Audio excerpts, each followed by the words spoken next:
Halo semua, selamat datang di seri tutorial dasar Solid Modeling ke-14, yaitu mengenai fitur datum bagian pertama. Yang mana di video kali ini kita akan membahas mengenai jenis-jenis datum yang ada di ZW3D serta cara pengaplikasiannya. Langsung saja, untuk topik pertama yang akan kita bahas adalah datum aksis. Di mana datum itu sendiri merupakan istilah yang merujuk pada suatu titik referensi atau sumbu yang digunakan sebagai dasar untuk mengukur dan memposisikan suatu 3D modeling feature pada suatu 3D design yang sedang kita kerjakan. Sehingga bisa kita simpulkan bahwa datum aksis itu sendiri berguna untuk membuat suatu aksis tambahan atau sumbu referensi yang bisa digunakan sebagai dasar pengaplikasian beberapa 3D modeling feature seperti fitur Swift yang sebelumnya pernah kita bahas.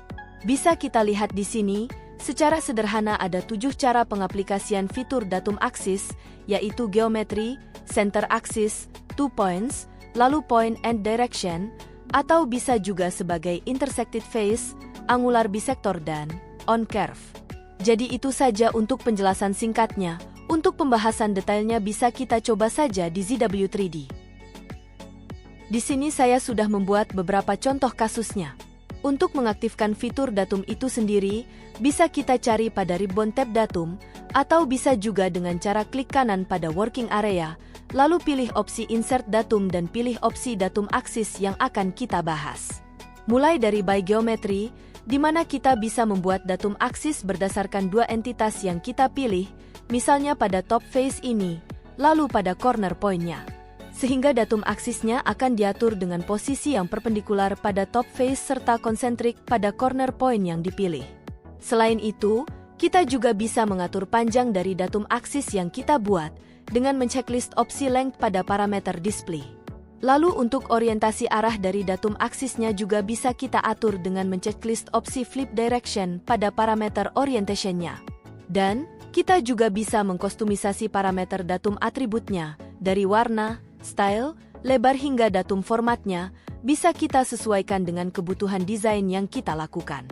Kemudian yang kedua, yaitu by center axis, di mana kita bisa membuat suatu datum aksis berdasarkan suatu silinder face hingga face dari suatu cone seperti ini pun, bisa kita aplikasikan datum aksis juga. Tetapi di sini kita hanya akan memilih silinder face-nya saja, yang mana untuk parameter lainnya yang bisa kita definisikan, kurang lebih sama dengan yang ada pada datum aksis by geometry sebelumnya.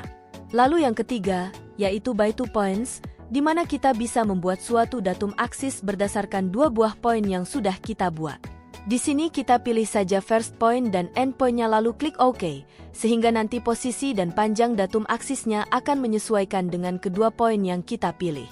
Untuk yang keempat, yaitu point and direction, di mana kita bisa membuat suatu datum aksis berdasarkan suatu origin dan direction yang kita definisikan. Yang mana kita akan memilih corner point kubus ini, lalu arahkan direction-nya pada z-axis dan direction type-nya bisa kita atur sebagai perpendikular. Sehingga datum aksisnya akan diatur berdasarkan point dan direction tersebut. Berikutnya, yang kelima, yaitu by intersected face, di mana kita bisa membuat suatu datum aksis berdasarkan dua buah face yang saling berpotongan, sehingga lokasi datum aksisnya akan diatur di tengah titik perpotongan kedua face tersebut. Selanjutnya, yang keenam, yaitu by angular bisector, prinsipnya similar dengan by intersected sebelumnya, di mana kita bisa membuat suatu datum aksis berdasarkan dua buah edge direction yang kita definisikan, misalnya di sini, kita pilih edge direction-nya secara berlawanan seperti ini. Maka nanti lokasi datum aksisnya akan diatur sesuai dengan titik temu dari kedua edge direction tersebut. Yang mana untuk hasil akhir datum aksisnya itu sendiri, bisa kita sesuaikan lebih lanjut dengan opsi next solution di bawahnya. Dan yang terakhir, yaitu on curve, di mana kita bisa membuat datum aksis berdasarkan suatu curve yang kita buat, misalnya kita pilih curve ini sebagai base datum aksisnya, lalu untuk start point daripada datum aksisnya itu sendiri bisa kita definisikan sebagai percent maupun distance. Yang mana jika kita atur sebagai percent, maka nanti start point-nya akan menyesuaikan dengan input presentase yang kita atur sesuai dengan direction type-nya. Sedangkan untuk distance, start point-nya akan menyesuaikan dengan nominal jarak yang kita atur pada opsi distance-nya. Kemudian, untuk opsi direction type-nya, secara default akan diatur sebagai tangent to curve, di mana untuk opsi direction type ini juga bisa kita ubah, baik itu sebagai perpendikular, parallel to curve hingga perpendikular to curve. Jelas ya? Mungkin itu saja untuk pembahasan terkait fitur datum aksis di ZW3D.